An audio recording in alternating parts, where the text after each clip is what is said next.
Je suis évidemment très heureux et très honoré d'avoir à m'exprimer devant vous. Ce n'est pas la première fois.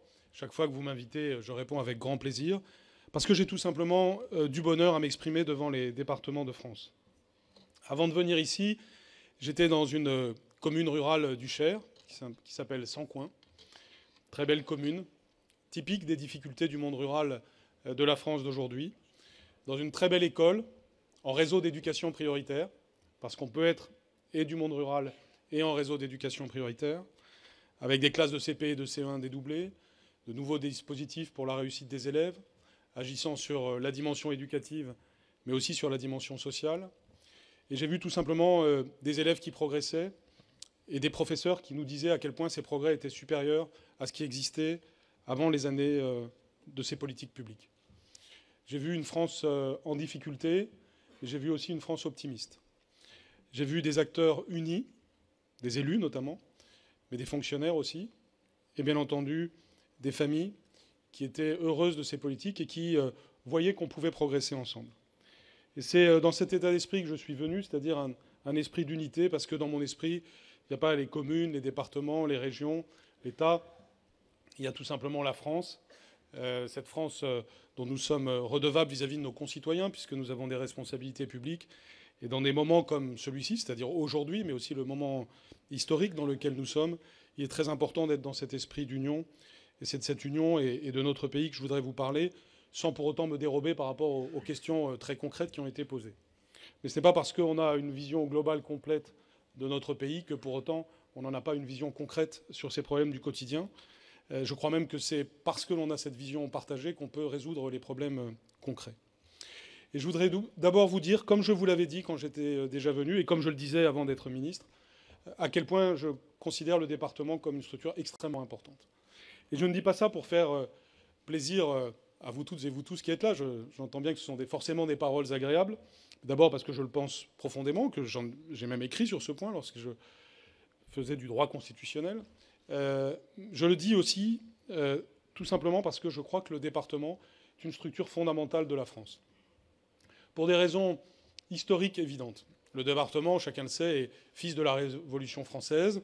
La fête de la Fédération, en 1790, a consacré à la fois le département et l'unité de la France.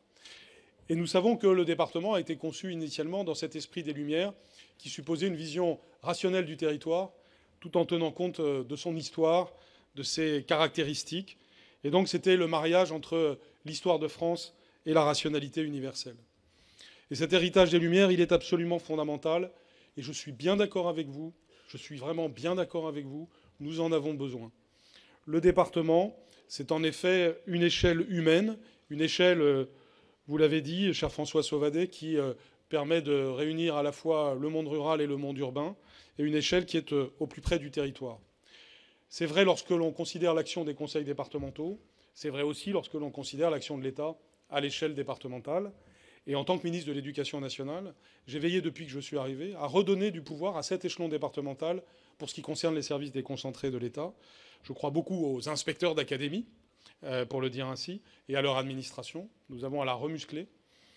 Et je n'oublie pas aussi que je suis ministre de l'Éducation nationale et de la jeunesse, et qu'à ce titre, nous pouvons avoir une action plus systémique, plus complète pour les jeunes, en réunissant les fonctionnaires de l'Éducation nationale, ceux de la jeunesse et des sports, pour, avec les collectivités locales, être plus efficace pour nos enfants et nos adolescents.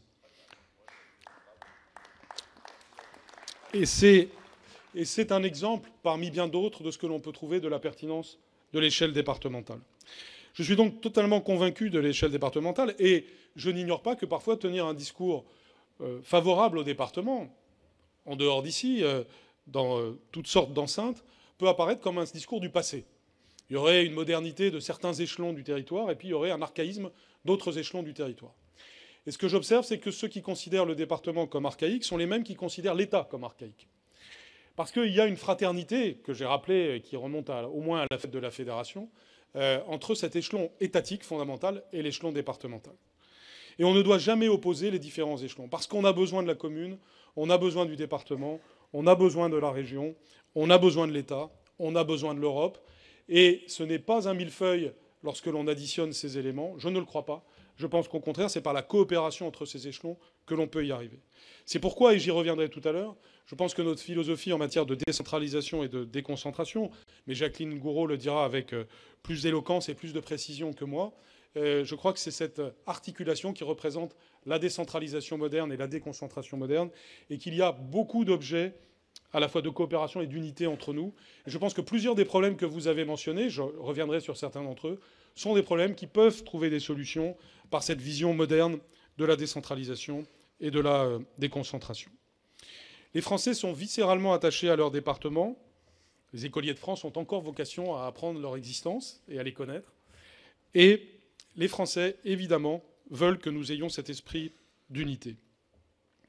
Mais puisque nous parlons du département, puisque nous parlons de l'unité nationale, je voudrais dire quelques mots, un peu comme vous m'y avez invité, Monsieur le Président, pour dire à quel point derrière tout cela, c'est le concept de République qui nous unit. La République, c'est ce qui nous rassemble. La République, c'est notre bien le plus précieux. Et là aussi, je n'ignore pas que dans certains cénacles, certains voudraient que ce mot de République soit un mot du passé. Eh bien, ce n'est pas du tout ce que je crois. Et je crois que c'est aussi ce que j'ai en partage avec vous tous. Ça transcende tous les clivages politiques. Nous sommes unis par la République. La République, c'est notre bien commun. Et la République, c'est aussi notre originalité française. La République, c'est un modèle français, mais c'est un modèle qui marche bien aussi dans d'autres pays. La République, ça n'est pas le modèle de tout le monde. Si je regarde un pays qui est en train de quitter l'Union européenne en ce moment, qui est un pays ami, c'est une démocratie, incontestablement, c'est même une des mères de la démocratie, et un modèle démocratique. Ça n'est pas une république. Et c'est une société qui a fait le choix, que chacun peut constater en se déplaçant en Angleterre, de la juxtaposition des communautés. Ce n'est pas le modèle que nous voulons, et en tout cas certainement pas le modèle que ce gouvernement veut. Nous ne voulons pas la juxtaposition des communautés, nous voulons une république de citoyens égaux, et les départements sont la garantie de cette vision de l'égalité des citoyens. Dans ce moment très particulier, et au moment où parfois certaines forces en veulent à la solidité de notre unité, parfois cette unité est remise en cause, et où parfois nos divisions, qui ne sont pas les divisions les plus importantes, peuvent contribuer à remettre en cause cette unité. Je pense que plus que jamais, nous avons besoin d'une République sereine. L'idée de République n'est pas un concept vain, et c'est certainement pas un concept vieillissant. C'est un concept, au contraire, très opératoire pour le XXIe siècle. Au moment où l'individualisme parfois triomphe, au moment où le communautarisme cherche à s'imposer, nous avons un concept de très grande valeur qui nous est légué par l'histoire et que nous avons vocation à faire vivre. Et ce concept va évidemment avec notre devise, liberté, égalité, fraternité. Et il se trouve que la Troisième République y a ajouté un concept clé pour que nous vivions ensemble et que nous voyions tous notre liberté de conscience respectée, sans la pression de quiconque. Et ce principe, c'est le principe de laïcité.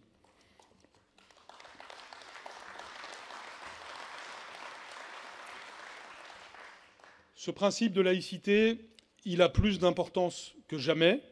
C'est un principe de neutralité religieuse de l'État, tout particulièrement dans le champ scolaire. C'est aussi, dans le champ scolaire, un principe de neutralité politique et religieuse. Et la République, mesdames et messieurs, c'est un acte de confiance absolue dans la nature humaine. C'est la meilleure garantie d'avoir une égalité des citoyens, indépendamment des religions, indépendamment de toutes les sortes d'appartenances. Et indépendamment, bien entendu, aussi de nos appartenances territoriales. Car la République, c'est ce qui fait que nous sommes tous des Français égaux. La République, c'est bien sûr des institutions, et c'est bien sûr un droit. Mais c'est aussi un principe qui est un principe spirituel, parce que c'est celui qui nous relie. C'est le principe du contrat social. C'est ce qui nous rassemble dans un projet collectif, dont la finalité est l'émancipation de chaque personne. C'est pourquoi les notions de citoyenneté, d'égalité, de laïcité sont consubstantiellement liées à la notion de République. Et que si l'on fragilise l'un de ces concepts, on fragilise la République. En 1789, le peuple souverain a décidé de mettre un terme au privilège de naissance. Il a décidé de donner un état civil à tous. Il a proclamé que l'appartenance à la nation était supérieure à tout. Et depuis ce jour, nous avons proclamé que ce qui nous rassemble doit toujours l'emporter sur ce qui nous divise. Oui, la République, c'est aussi un droit à l'indifférence à certains facteurs. C'est l'indifférence à la couleur de la peau, c'est l'indifférence à la religion, l'indifférence aux origines, l'indifférence à la sexualité. La République, c'est la communauté unie des citoyens égaux, libres, fraternels, qui partagent une même loi, une même langue, un même respect pour la conscience de chacun. On n'entre pas dans la citoyenneté par sa communauté, on entre dans la citoyenneté par l'universel, c'est-à-dire ce qui nous rapproche, ce qui nous relie, et ce qui nous relie plus que la raison, la chose la mieux partagée, pour reprendre les mots de Descartes. La laïcité française, c'est de dire que l'espace public est un espace de raison, où l'on doit échanger de manière rationnelle et argumentée, entre citoyens égaux, femmes et hommes. Pour toutes ces raisons, l'école est au cœur de la République. Et l'école est ce qui a consolidé la République. Là aussi, la Troisième République a été décisive. Et il ne suffit pas de faire des commémorations, il ne suffit pas de célébrer des anniversaires en nous félicitant de l'œuvre de nos ancêtres. Nous devons évidemment faire vivre, en toute modernité, ces concepts. C'est pour ça que nous avons fait le choix que nos enfants suivent les mêmes enseignements et que tous nos maîtres soient payés par l'État. Si nous considérons et si nous nous félicitons d'avoir un service public de l'éducation nationale, nous devons évidemment en tirer toutes les conséquences. Ce choix est assez original à l'échelle du monde. C'est d'ailleurs pour cela que les Français sont si regardés et que ce modèle apparaît parfois comme très original. Ce caractère original ne signifie pas qu'il est unique ou qu'il est archaïque.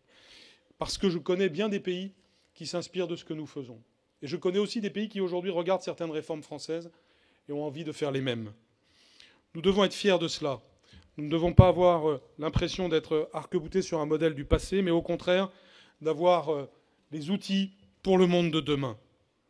Et à l'échelle européenne, je pense que cette approche est absolument décisive et je suis conforté par cela, par mes dialogues avec mes collègues européens, notamment de l'Europe continentale.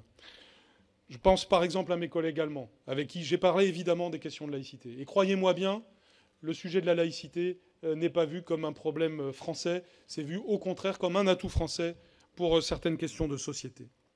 Notre esprit libéral, au cœur même du projet républicain, nous pousse à convaincre plutôt qu'à contraindre. Et c'est très bien ainsi.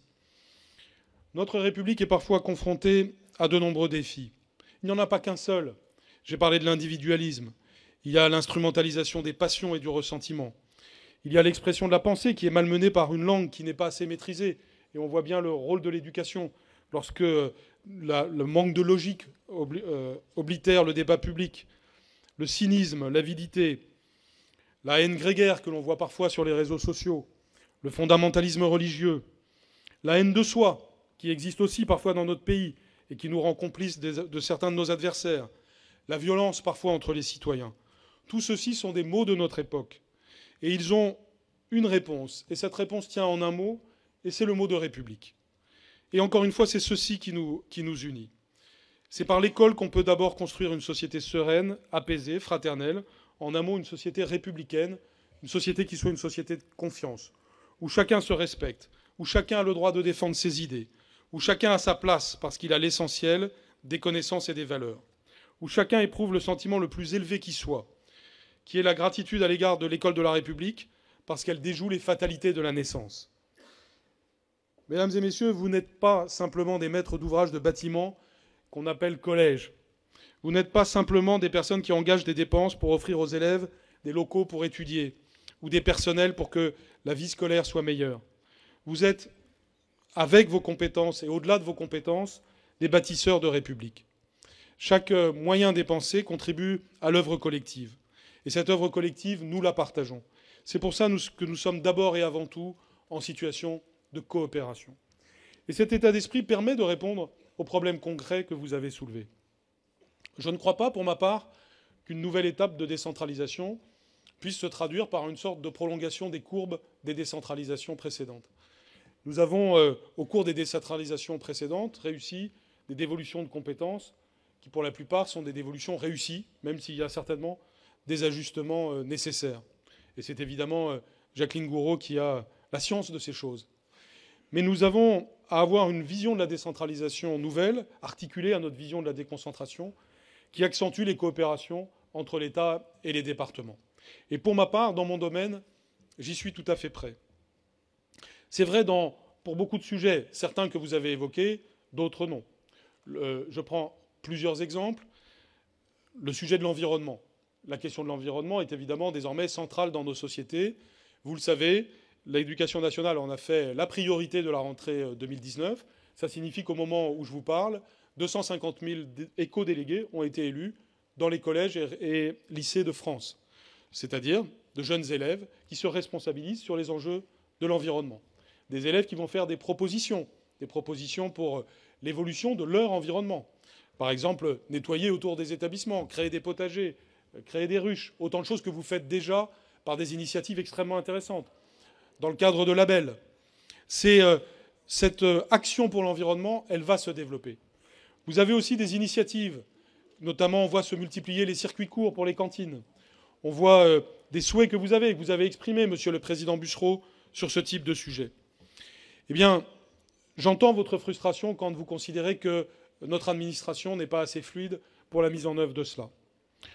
Je ne suis pas certain que cela passe par une dévolution de compétences au sens où il faudrait vous donner, comme vous l'avez demandé tout à l'heure, les gestionnaires. En revanche, je suis certain que nous pouvons avoir des progrès en la matière, et c'est un sujet sur lequel je suis ouvert, notamment par le travail que nous pourrons faire au cours des temps à venir pour de nouvelles conventions entre départements et éducation nationale pour la gestion de ces questions, mais aussi par la formation que nous avons de nos gestionnaires. Je suis tout à fait prêt à partager en particulier la question de la formation des gestionnaires. Je ne pense pas que ce soit mon idée du dialogue, très franchement. Mais j'ai écouté le Président et je vous écouterai sur cette question. Je pense qu'il est très important, écoutez ce que je suis en train de vous dire, que nous réussissions à créer, c'est ma proposition, des groupes de travail sur ce sujet, donc je vous écoute, pour que nous avancions sur cette question. Ce n'est pas la seule question. L'éducation est en train d'évoluer, notamment par le numérique. C'est un sujet sur lequel vous avez beaucoup investi, c'est un sujet sur lequel il y a eu des progrès, c'est un sujet sur lequel il y a des frustrations, y compris pour l'équipement numérique des professeurs et des élèves. C'est un sujet sur lequel l'éducation nationale fait des efforts et en fera encore dans le futur. C'est un sujet sur lequel nous devons travailler en permanence aussi. Je pourrais énumérer ainsi plusieurs domaines, mais je voudrais conclure par un domaine qui est essentiel, qui est le domaine social. Vous avez donné quelques exemples.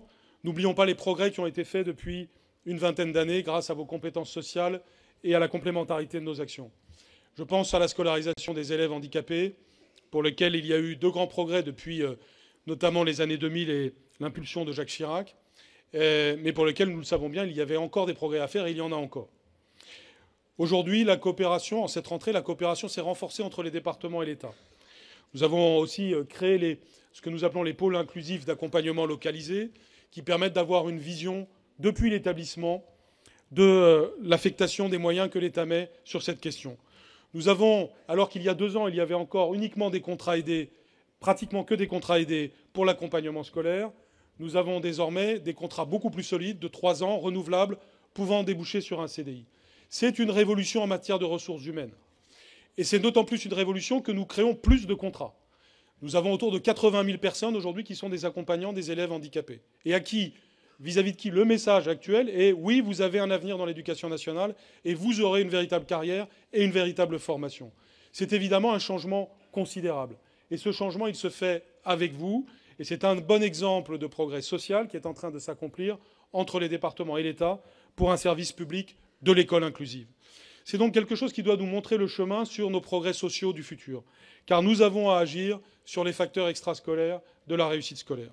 Et je suis sûr que nos coopérations dans le domaine médical, dans le domaine social, pour que tout simplement nous soyons plus efficaces pour nos enfants et nos adolescents, eh bien ces coopérations peuvent être beaucoup plus importantes dans le futur. C'est pourquoi, et vous le savez, Monsieur le Président, et vous savez, Messieurs les Présidents, puisque nous travaillons au quotidien sur ces sujets, qu'au cours des temps qui viennent, il est parfaitement possible de progresser sur les domaines que vous pointez. Il est parfaitement possible, dans le cadre d'une nouvelle décentralisation, mais aussi dans le cadre d'une nouvelle déconcentration, d'arriver à une action au plus près du terrain, au service de nos concitoyens. C'est pourquoi je terminerai en disant que nous pouvons avoir de l'optimisme sur le sujet. Nos divisions ne serviront à rien. On peut dans des réunions comme celle-ci, rester sur des positions tranchées et nous pouvons réunir aussi d'autres personnes qui penseraient différemment. Je ne pense que l'avenir, il est dans la discussion, il est dans le dialogue. Il est dans ces groupes de travail que nous pouvons faire et que nous avons commencé à faire. Et ça se traduit par des progrès concrets. Par exemple, le progrès dont je viens de parler sur le handicap, il vient du dialogue. Il y aura des progrès, par exemple, sur le sujet de l'internat. Je rappelle que notre politique d'internat, elle est inspirée par l'un d'entre vous, le président Goudbel, que je salue, et qui a fait le rapport Goudbel-Foucault, qui nous sert aujourd'hui pour notre plan internat et qui va permettre de mettre des moyens à votre service pour les internats. Donc il serait faux de décrire la situation comme stagnante, de la décrire comme étant dans une impasse. Notre relation est coopérative, en tout cas c'est mon désir depuis l'éducation nationale, c'est aussi mon désir au titre de la vision que j'ai voulu partager avec vous de la République. Vive les départements, vive la République et vive la France.